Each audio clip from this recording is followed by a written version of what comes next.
حضرت محمد صلی اللہ علیہ وسلم اور ہرن کا قصہ اسلامی روایات اور بعض حکایات میں ذکر ہوتا ہے۔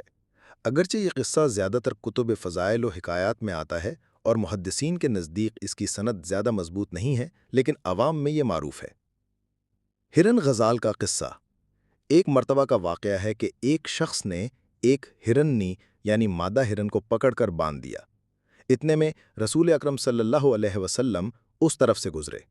ہرنی نے آپ صلی اللہ علیہ وسلم کو دیکھا اور کلام کرنے لگی، یا رسول اللہ صلی اللہ علیہ وسلم، مجھے اس شکاری نے باندھ رکھا ہے، میرے بچے پیاسے اور بھوکے ہیں، اگر آپ اجازت دیں تو میں اپنے بچوں کو دودھ پلا آؤں اور پھر واپس آ جاؤں۔ رسول اللہ صلی اللہ علیہ وسلم نے اس شکاری سے فرمایا، اس کو چھوڑ دو، یہ وعدہ کر رہی ہے کہ اپنے بچوں کو دودھ پلا کر واپس آ جائے گی۔ شکاری نے کہا، یا محمد صلی اللہ علیہ وسلم، یہ کیسے ممکن ہے کہ کوئی جنگلی جانور آزاد ہو کر واپس آ جائے؟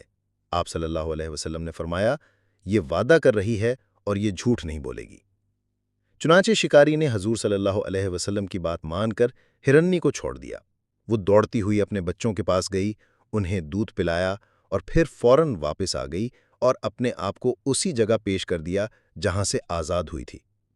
شکاری نے یہ منظر دیکھا تو حیران رہ گیا اور کہا، یا محمد صلی اللہ علیہ وسلم، یہ ضرور اللہ کے نبی ہیں، کیونکہ جنگلی جانور بھی آپ کی بات پر سچائی اور وفاداری کا ثبوت دے رہے ہیں۔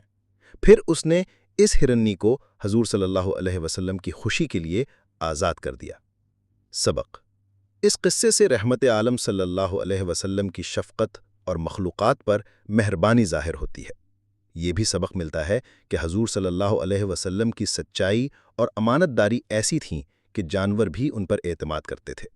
جانوروں پر ظلم کرنے کے بجائے ان کے ساتھ نرمی اور شفقت سے پیش آنا چاہیے۔